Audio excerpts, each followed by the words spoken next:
Hello, today I want to talk about how to use capitalism to achieve your financial goals. So let's start by talking about wealthy people. They are the master of capitalism. And how do they build their capital? Well, wealthy people, they do not work to climb the corporate ladder. They don't study to get a job. They work and study to become business owners. Let's take a look at the masters of capitalism: Elon Musk, Warren Buffett, Jeff Bezos, Bill Gates, Mark Zuckerberg.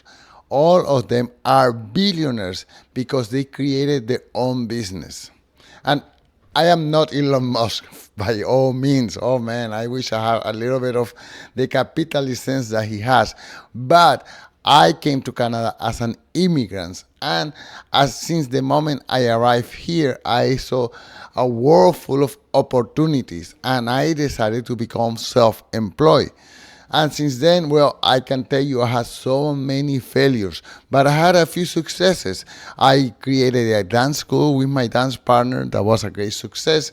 I created a real estate business that provided me a lot of capital, and I'm so delighted. I didn't know anything about real estate, and I made it work.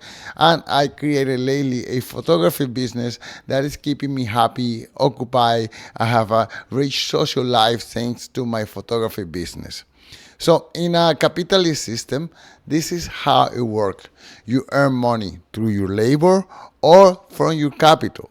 Now, the way that we earn money from our labor is the way that most people earn money from their labor. They go to school, they get a job, and then they sell their time for money, whether it's selling it on an hourly basis, 20, 25, $30 an hour, or it's a salary, 50,000, 60,000, 70,000, so on and so forth. But either way, you are saying to an employer, hey employer, here's a chunk of my time, and the employer is saying, thank you very much, here is a compensation for your time. Okay, but in a capitalist system, we also can earn money from owning a business, from owning capital. So how do we do that? How do we create a business, or how do we own a business? Well, there are two ways.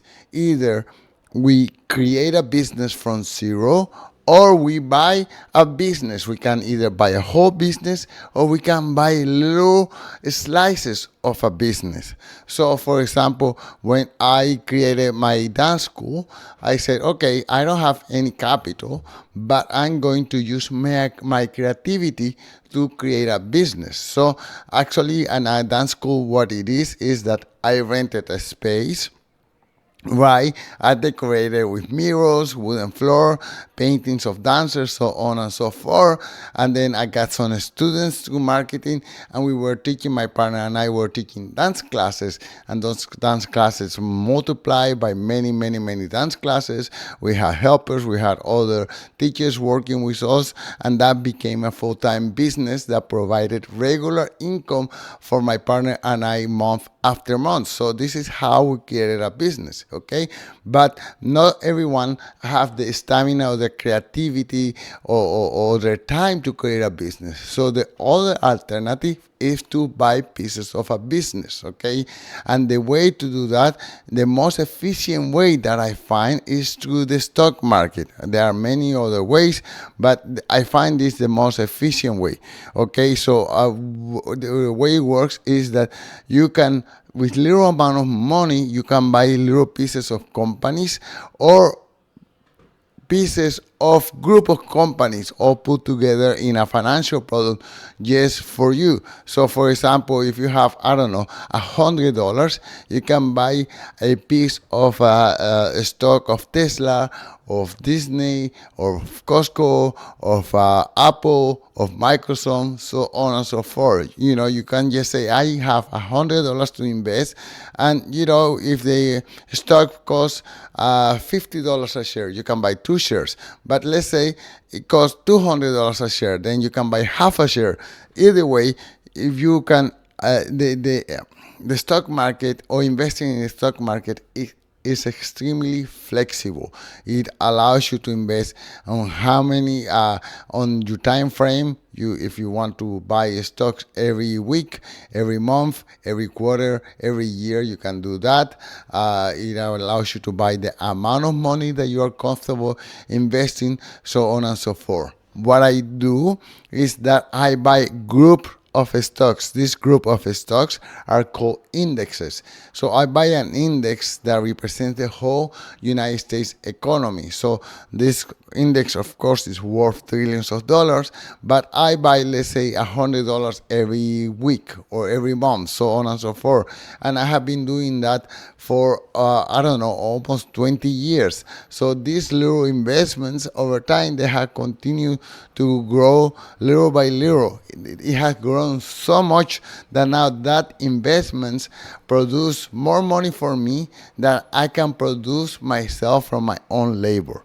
And talking about labor, since we are in a capitalist system, this system is designed to benefit people who invest their capital.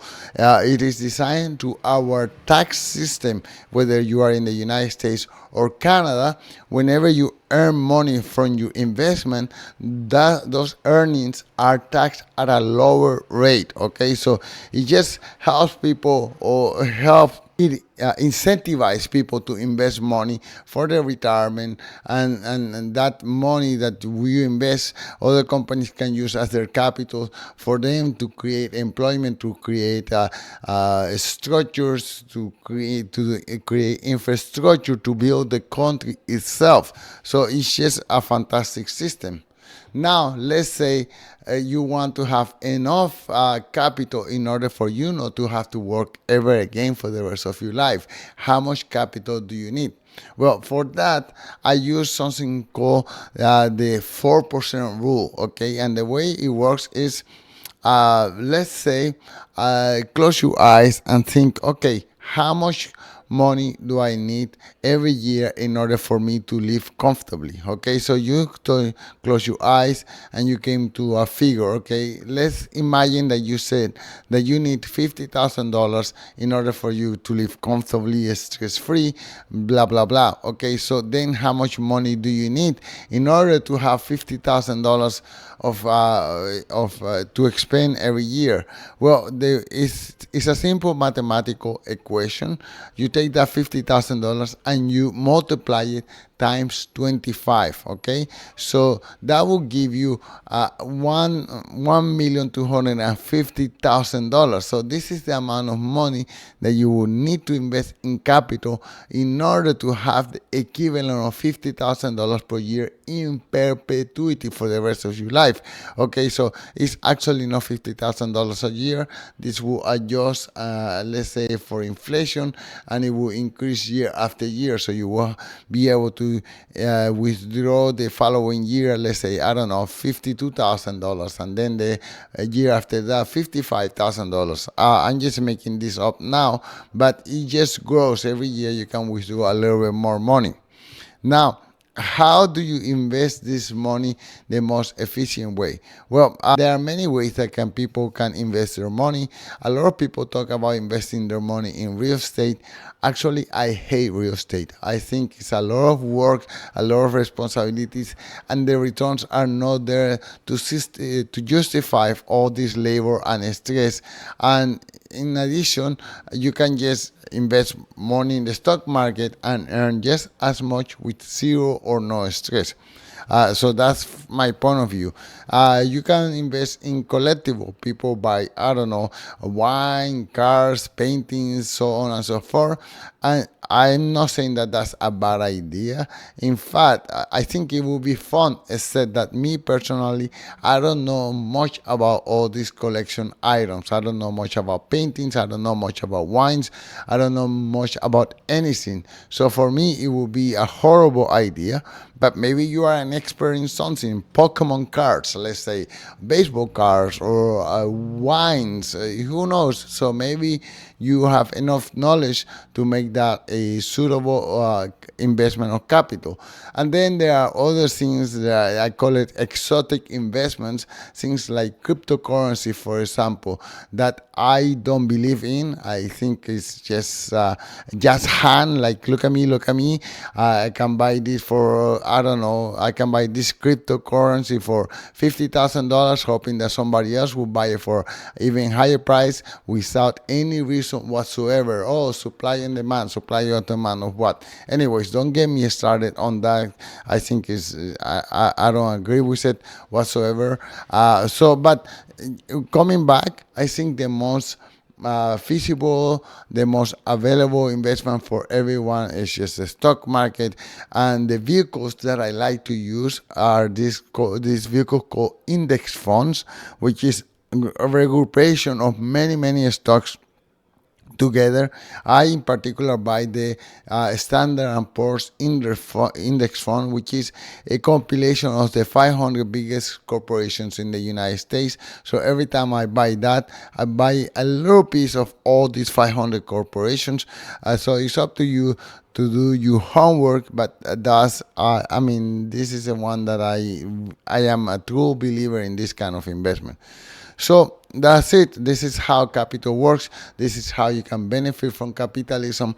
Just putting a little bit every month on the side and just watching that money grow. Please let me know if you have any ideas, other investment alternative. Please let me know if you love crypto. A lot of people really love it, and it's a topic of debate. I hate it, but maybe you love it, and just put it in the comment. Call me an idiot if that's what comes to your mind. Thank you so much for watching, and talk to you next time. Goodbye.